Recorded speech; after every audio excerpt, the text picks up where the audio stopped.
Hello everyone, this is chapter 20 and today we are going to learn about manufacturing industries.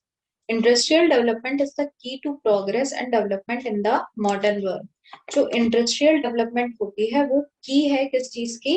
Development की in the modern world, जो आज का world है उधर पे. No country can prosper without industrial development, और कोई भी कंट्री जो है वो अपना फ्यूचर नहीं बना सकती without the industrial development. All developing countries are now trying to tread on the path of industrial development as it would enable them to compete with the developed countries. और जितनी भी developing countries हैं वो इस path पर चल रही हैं कि उनकी भी इंडस्ट्रियल डेवलपमेंट हो, ताकि वो जो डेवलप्ड कंट्री है उनके साथ compete कर सके. Industry refers to an economic activity that is concerned with production of goods, extraction of minerals or the provision of services.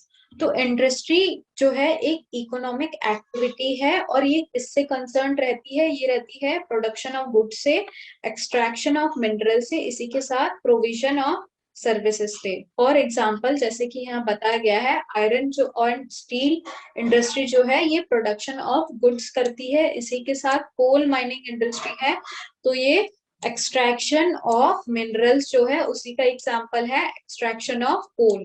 इसी के साथ टूरिज्म इंडस्ट्री जो है वो सर्विस प्रोवाइडर है, वो हमें हमारी सुविधा के लिए सर्विस प्रोवाइड करते हैं, एक जगह से दूसरी जगह पहुंचाते हैं. Now we'll talk about stages of production in industries. Most of the products that we use today, example food, clothes, furniture, vehicles, are the products of manufacturing industry. और ये जो है जितने भी हम प्रोडक्ट्स आज के टाइम पे यूज करते हैं, भले वो कपड़े हो गए, क्लोथ्स हो गए, फर्नीचर हो गया, व्हीकल हो गया, ये सारे मैन्युफैक्चरिंग इंडस्ट्री के प्रोडक्ट है. From raw material to the final product, each one of them passes through various stages of production. अब रॉ मटेरियल से लेकर जो फाइनल प्रोडक्ट बनता है तो ये प्रोडक्शन के काफी चेंजेस से होके गुजरता है, राइट. फॉर एग्जाम्पल अगर हम बात करें, the more a matter is changed in form, the greater its utility and value.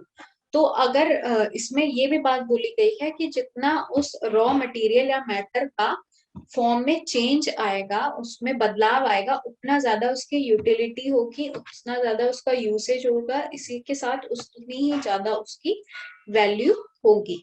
For example अगर हम बात करें सिल्क की, तो सिल्क कपून जो होता है, स्टार्टिंग स्टेज वही होती है कि कपून हम निकालते हैं, फिर आगे का प्रोसेस होता है. तो कपून की उतनी वैल्यू नहीं होती, प्लस हम उसे कहीं भी यूज नहीं कर सकते. बट जो भी कपून का आगे वाला प्रोसेस होता है, कॉम्बिंग होता है, आगे जो प्रोसेस होता है, वो सारे प्रोसेस के बाद, प्रोडक्शन के प्रोसेस के बाद एंड में जो हमें रिजल्ट मिलता है वो क्या होता है? सिल्क फैब्रिक, जिससे हम अपने कपड़े बनवाते हैं. तो सिल्क फैब्रिक की वैल्यू और ज्यादा बढ़ जाती है, प्लस सिल्क फैब्रिक की यूसेज और ज्यादा बढ़ जाती है. ठीक है. Industry enrich our quality of life, however they also create many harmful effects. Many industry pollute the air and water, thus endanger our health. Industries जो होती हैं वो हमारी क्या करती हैं? लाइफस्टाइल को और अच्छा बनाती हैं, एनरिच करती हैं, पर उन्हीं के साथ साथ काफी हार्मफुल इफेक्ट भी होते हैं, क्योंकि कुछ इंडस्ट्री जो होती हैं वो हमारे पानी को और हमारी एयर को पोल्यूट कर देते हैं और हमारी जान को खतरे में डाल देते हैं. अब इसमें बात करी गई है क्लासिफिकेशन ऑफ इंडस्ट्री. तो क्लासिफिकेशन ऑफ इंडस्ट्री 3 बेसिस पे होता है, जो कि है रॉ मटेरियल, उसके बाद ओनरशिप, और थर्ड है साइज. तो on the basis of the sources of raw material, first जो क्लासिफिकेशन हुआ है वो इस पर हुआ है, on the basis of sources of raw material. Agro based industry which derive their raw material from agriculture. तो एग्रो बेस्ड जितनी भी इंडस्ट्री होती हैं वो अपना रॉ मटेरियल किससे पाती हैं? एग्रीकल्चर से. ठीक है. For example food industry cotton and jute textile industry, ऐसे ही वेजिटेबल ऑयल इंडस्ट्री, और ये सब किस पे डिपेंड करती हैं, एग्रीकल्चर प्रोडक्ट्स में या एग्रीकल्चरल रॉ प्रोडक्ट मटेरियल में, ठीक है। Animal based industry such as dairy and meat industry. अब एनिमल बेस्ड जो इंडस्ट्रीज होती हैं वो किस पे डिपेंड करती है, एनिमल्स में, जिससे उन्हें डेयरी और मीट मिलता है। Marine based industry such as fish processing industry. अब मरीन बेस्ड इंडस्ट्री जो होती हैं वो कौन सी होती है, fish processing industry. Forest based industry like paper industry and mineral based industry such as iron, steel industry, cement industry and chemical industries. On the basis of ownership. अब ये ownership पे भी depend करता है classification of industry का। Public sector industry which are owned and operated by government and its agency। अब जो public sector की जो industry होती है, हमारे जो हम जो नागरिक हैं, हमारे sector की जो industry होती है वो government द्वारा ही चलाई जाती है और उन्हीं के द्वारा वो owned होती हैं, ठीक है। Private sector industry which are owned and operated by individual or group of individual। अब प्राइवेट सेक्टर वाली जो इंडस्ट्री होती है वो किसके द्वारा चलाई जाती है, या तो वो एक इंडिविजुअल द्वारा चलाई जाती है या ग्रुप ऑफ इंडिविजुअल्स द्वारा। Cooperative sector industry which are owned and operated by producer or supplier of raw material, workers or both। Cooperative sector की जो इंडस्ट्री होती है वो किसके द्वारा ओन्ड और ऑपरेट करी जाती है, प्रोड्यूसर और सप्लायर द्वारा, जो कि रॉ मटेरियल के प्रोड्यूसर होते हैं वो सप्लायर होते हैं, या और वर्कर, या तो वर्कर द्वारा या दोनों के ही द्वारा कोऑपरेटिव सेक्टर वाली इंडस्ट्री होती है। Joint sector industry which are owned by state and individual और ग्रुप ऑफ इंडिविजुअल। अब जॉइंट सेक्टर इंडस्ट्री जो होती है ये गवर्नमेंट के द्वारा भी ओन होती है, प्लस इसमें कोई भी इंडिविजुअल या ग्रुप ऑफ इंडिविजुअल भी पार्ट ले सकता है। On the basis of their size in terms of money invested. अब इसमें तीसरी जो वो होता है उन्होंने कितना पैसा लगाया है, कितना पैसा इन्वेस्ट करा है। Small scale industry whose investment is up to 1 crore rupees. अब स्मॉल स्केल वाली इंडस्ट्री वो होती है जिसमें 1 करोड़ से ज्यादा पैसा लगा होता है। मीडियम और large scale industry having more than 1 crore investment. Large scale industry also employ large number of workers. अब मीडियम और लार्ज स्केल वाली इंडस्ट्री वो होती है जिसमें 1 करोड़ से ज्यादा पैसा लगा होता है, और लार्ज स्केल इंडस्ट्री जो होती है वो लार्ज स्केल जो वर्कर हैं उनको एम्प्लॉय करती हैं, मतलब उसमें उतने ही ज्यादा वर्कर होते हैं। Factors affecting industrial location. अब इंडस्ट्रियल लोकेशन कहाँ पे होती है, वो उनको कौन से फैक्टर्स अफेक्ट करते हैं इसके बारे में पढ़ेंगे। Establishment of an industry is a particular region depending on 7 major factors। अब कहाँ पे establish करी जाएगी कोई भी इंडस्ट्री, कौन से पर्टिकुलर रीजन में स्टैब्लिश करी जाएगी, ये डिपेंड करता है 7 फैक्टर्स में, जो कि है availability of raw material.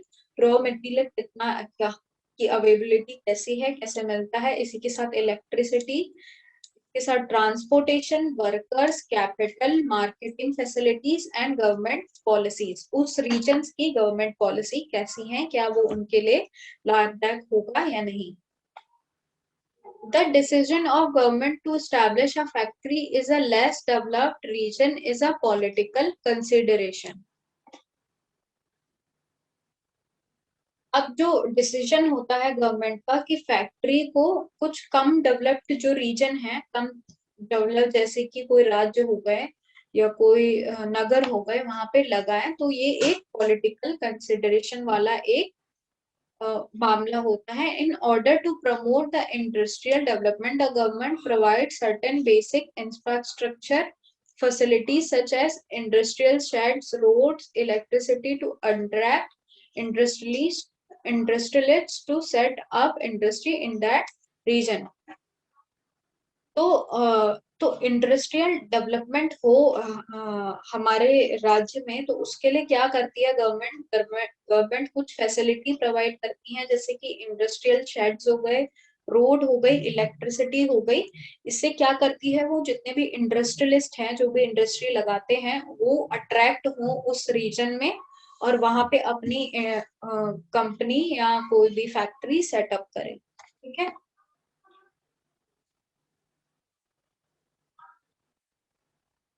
Now we'll talk about distribution of major industries. Some of the important industry in the world include iron and steel industry, जो कि इन सारे देशों में काफी ज्यादा मिलती है, जैसे China, Japan, USA, Russia and Germany.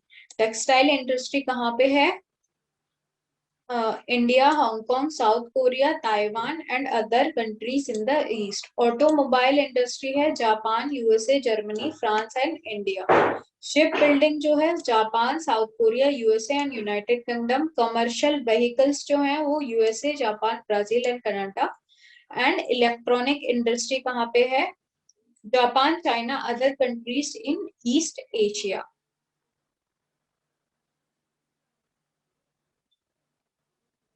Now will talk about industry. तो सबसे पहले बात होगी आयरन एंड स्टील इंडस्ट्री की। It iron is the fourth most abundant element in the earth crust and constitute about 80% of the earth core. तो iron जो है वो बहुत ज्यादा मात्रा में हमें अर्थ में की क्रस्ट में मिल जाता है, और इसका कितना परसेंट? 80% जो है वो अर्थ कोर में ये प्रेजेंट है। It is found in nature as iron ore which contains several impurities. अब ये नेचर में कैसे मिलता है? ये मिलता है आयरन और ओर के तौर पे। और आयरन ओर में हमने और भी पढ़ा था कि इम्प्योरिटीज होती है, फिर आगे प्रोसेस करके स्मेल्टिंग करके इसको निकाला जाता है। ठीक है। It is mixed with coal and limestone and smelted together in a blast furnace. तो इसको कोयले के साथ और लाइमस्टोन के साथ आयरन ओर को मिलाया जाता है, फिर इन्हें गर्म करा जाता है बहुत ज्यादा आग में। The molten iron is released and would make pig iron. तो ये एक आयरन बनाने का प्रोसेस बता दिया गया है यहाँ पे। History of iron and steel industry in India. अब हम बात करते हैं हिस्ट्री की आयरन और स्टील इंडस्ट्री की इंडिया में। In India the first iron steel plant was set up at Chennai, formally Madras, in 1818 by the east India company. और उसका प्लांट कब सेटअप करा था आयरन और स्टील का? चेन्नई में 1808 में सेटअप किया गया था। किसके द्वारा? ईस्ट इंडिया कंपनी द्वारा। In 1830, Josiah Heath made an unsuccessful attempt at setting up steel plant at Chennai. और 1830 की बात है जब जोशिया हिथ ने एक अनसक्सेसफुल अटेम्प्ट करा था कि वो भी स्टील प्लांट लगाए। कहाँ पे? चेन्नई में। After independence, the government took the initiative and set up several iron and steel plant under 5-year plan. अब जब इंडिपेंडेंस खत्म हुआ उसके बाद क्या हुआ कि गवर्नमेंट ने काफी सारे प्लान्स सेटअप करे कि हम आयरन और स्टील प्लांट्स 5-year प्लान्स में लगाएंगे। ठीक है। In India, iron and steel industry had developed, taking advantage of local raw material, cheap labor, transport and market. अब इंडिया में जो स्टील और आयरन की इंडस्ट्री है वो कैसे फली फूली? क्योंकि यहाँ पे लोकल रॉ मटेरियल अवेलेबल था, इसी के साथ लेबर जो था वो भी काफी चीप था, ट्रांसपोर्ट था और मार्केट था। अब हम बात करते हैं टेक्सटाइल इंडस्ट्रीज की। Cloth are the basic human need as are food and shelter. तो क्लोथ जो है वो एक बेसिक ह्यूमन नीड है इंसानों की, राइट? जैसे कि हमारा खाना हो गया, शेल्टर हो गया, ऐसे ही क्लोथ्स भी इंपॉर्टेंट है।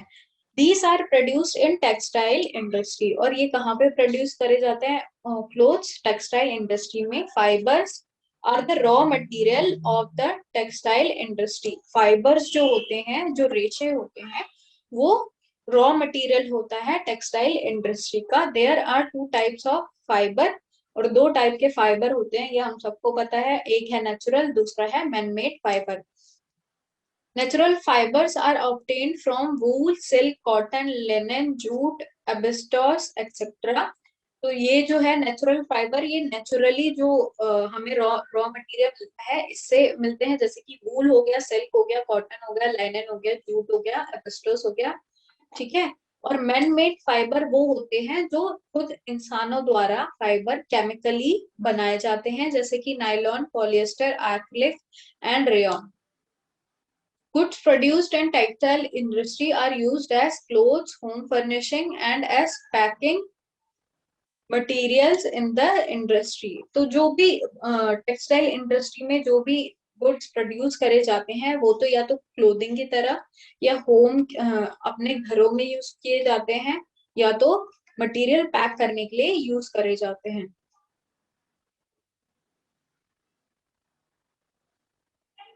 अब जो टेक्सटाइल इंडस्ट्री है वो किस पे डिपेंड करती है, किस पे डिवाइड है, रॉ मटेरियल पे, ठीक है। तो cotton, woollen, silk, jute and the artificial silk and rayon industry, जो कि सिंथेटिक फाइबर है, we will study cost hair.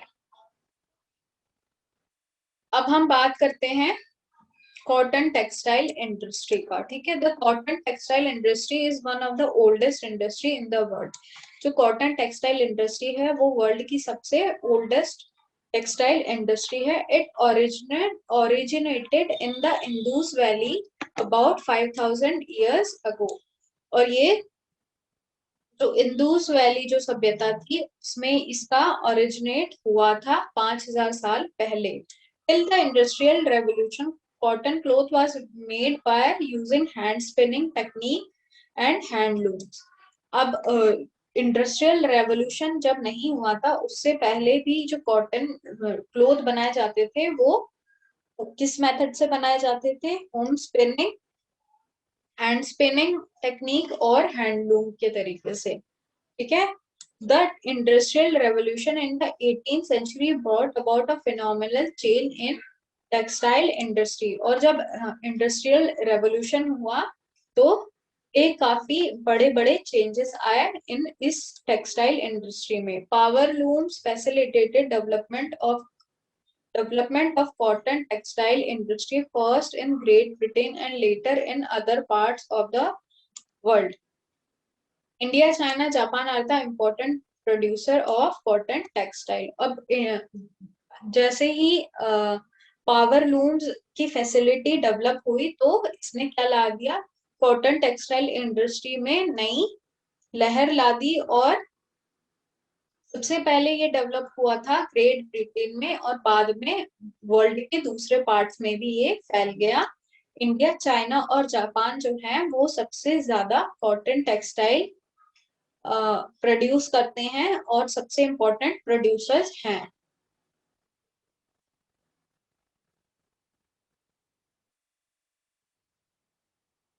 Now we'll talk about information technology. Modern age is the age of communication. Various modern means of communication have revolutionized the entire world. अब क्या हो गया कि various means of communication, communication मतलब बात करने के तरीके काफी ज्यादा डेवलप हो गए हैं हमारे टुडे वर्ल्ड में, ठीक है। This revolution is reflected in social, political, economic and business environment world over. और ये जो रेवोल्यूशन है ये हमारे सोशल, पॉलिटिकल, इकोनॉमिक और बिजनेस एनवायरनमेंट में भी दिखता है पूरे वर्ल्ड में। In fact, these changes have minimized distance of such extent that the whole world now appears as global village. और इसने क्या कर दिया है, इसने पूरे वर्ल्ड की दूरियां खत्म कर दी है और अब हम एक ग्लोबल विलेज की तरह अपीयर होते हैं। Globalisation have been made possible due to information technology. और ग्लोबलाइजेशन अब पॉसिबल हो चुका है क्योंकि हमारे पास इंफॉर्मेशन टेक्नोलॉजी है। Nowadays radio, telephone, telegraph, television, fax and computer connect people in different parts of the world. और इन सब तरीकों से अब क्या होता है कि हम एक वर्ल्ड से एक पार्ट ऑफ वर्ल्ड से दूसरे पार्ट ऑफ वर्ल्ड के पीपल से कनेक्ट कर सकते हैं, और इसने हमारी लाइफ को काफी कंफर्टेबल बना दिया है।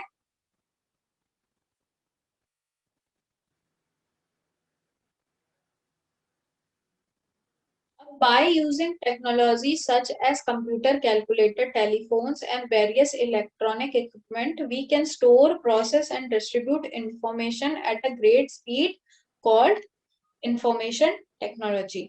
तो हम अब क्या कर सकते हैं, हम अपनी इंफॉर्मेशन इन सारे तरीकों से स्टोर कर सकते हैं, प्रोसेस कर सकते हैं और आगे डिस्ट्रीब्यूट भी कर सकते हैं, और इसी को इंफॉर्मेशन टेक्नोलॉजी कहते हैं। अब हम बात करते हैं essential requirement of information technology. Information technology is basically an idea-based industry. An idea of a person can change our life, and versatile risk and capital is involved in translating this idea into a product. अब जो information technology जो industry है वो एक idea based industry है, और ये हमारी लाइफ और हमारी वर्क स्टाइल को एक आइडिया बदल के रख सकता है। इसी के साथ रिस्क भी है इस इंडस्ट्री में, और काफी ज्यादा पैसा इन्वॉल्व होता है। A great deal of skilled people in engineering and computer is required. अब ऐसे लोग चाहिए होते हैं जो इंजीनियरिंग में भी काफी स्किल्ड हों और प्लस कंप्यूटर में भी स्किल्ड हों। This industry can develop at places where highly trained personnel and educational institutes are available. और ये इंडस्ट्री उसी जगह पे डेवलप हो सकती है जहाँ पे हाईली ट्रेन्ड पर्सनल हो और इसी के साथ एजुकेशनल इंस्टीट्यूट्स भी अवेलेबल हो। Besides, there should be close association between industry and researchers. और इन इंडस्ट्री जो होती है और रिसर्चर्स जो होते हैं उनके बीच अच्छा तालमेल होना चाहिए, so that the scientific progress is transformed into products, कि उनकी जो साइंटिफिक प्रोग्रेस है वो प्रोडक्ट में बदल सके। Cheap man power and facilities of telecommunication is also essential. अब चीप जो है मैन पावर, इसी के साथ फैसिलिटी होनी चाहिए कम्युनिकेशन की, ठीक है।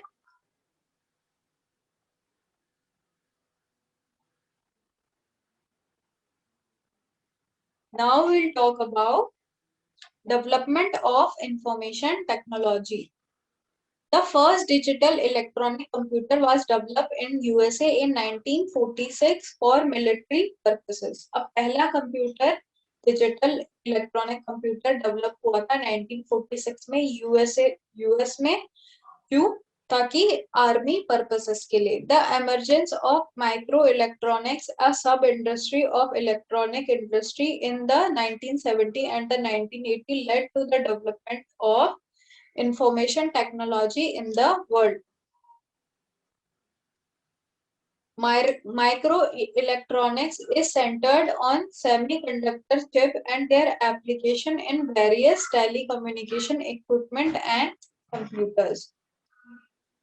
In India, the development of microelectronics was started in 1984. अब इंडिया में माइक्रो इलेक्ट्रॉनिक्स कब डेवलप होने स्टार्ट हुए थे? 1984 में। अब लास्ट 3 डिकेड में जो इंडिया है इसने टेलीकम्युनिकेशन सेक्टर में काफी ग्रोथ अचीव कर ली है। From 1984 to 1988 the number of computer increased tenfold. The computer industry revenues increased 4-fold and computer software export increased 5-fold. तो यहाँ पे इस टाइम पीरियड के बीच में जो कंप्यूटर है वो 10 गुना बढ़ गए हैं। इसी के साथ जो रेवेन्यू होते हैं जो इंक्रीज होता है वो 4 गुना बढ़ गए हैं। इसी के साथ कंप्यूटर सॉफ्टवेयर जो एक्सपोर्ट होता है वो भी 5 गुना बढ़ चुका है। अब हम बात करते हैं सिलिकॉन वैली की। Silicon Valley is located west central California. It contains about 50 kilometre by 20 kilometer strip of land in Santa Clara country between the city of San Francisco and San Jose. तो Silicon Valley west central California में स्थित है। ये contain करती है 50 kilometre bye, ये इतना area ये कवर करती है। It is bordered by San Francisco Bay on the east and Santa Cruz mountain on the west and the coast range of south east. It is a highly industry developed region in the western USA. अब ये जो silicon valley है ये highly industrially developed reason है, कहाँ पे? Western USA में। The Silicon Valley was once called Valley of Heart Delight, famous for its apricots, walnut and various fruit. अब पहले क्या था? सिलिकॉन वैली जो है उसे हार्ट डिलाइट के नाम से भी जाना जाता था, और ये फेमस थी अपने एप्रिकॉट्स के लिए, वॉलनट्स के लिए और वेरियस फ्रूट के लिए। और अब ये अपने साइंस पार्क के नाम से भी जानी जाती है, क्योंकि इसमें contains 100 of the hi-tech information technology industry, क्योंकि यहाँ पे बहुत hundreds of hi-tech information technology industry यहाँ पे स्थित हैं।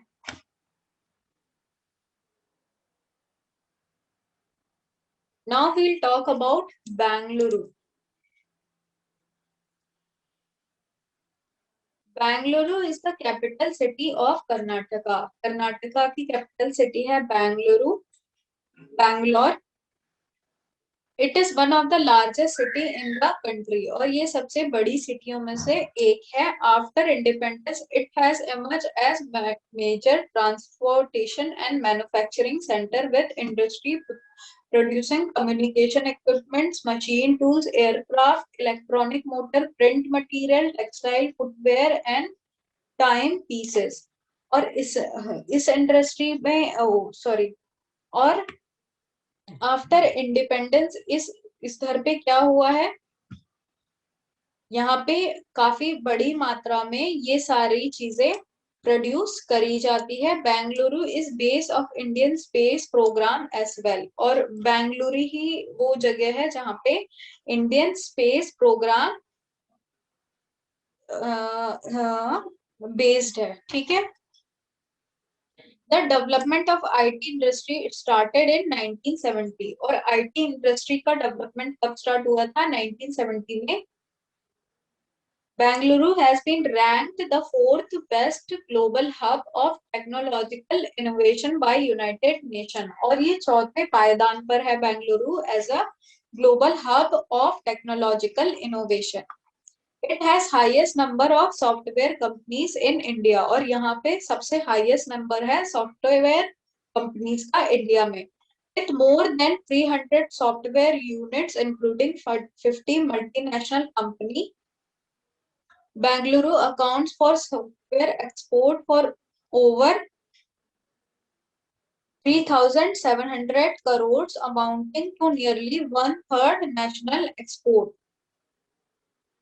तो यहाँ पे तकरीबन 50 मल्टीनेशनल कंपनी होती है और कंपनी है, इसी के साथ ये सॉफ्टवेयर एक्सपोर्ट करते हैं कितने अमाउंट का? 3,700 करोड़ का।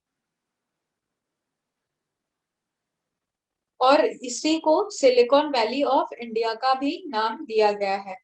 Bengaluru currently employees about 1,50,000 software professional. ठीक है, बेंगलुरु में तकरीबन 1,50,000 सॉफ्टवेयर प्रोफेशनल काम करते हैं, highest in the world in the given city.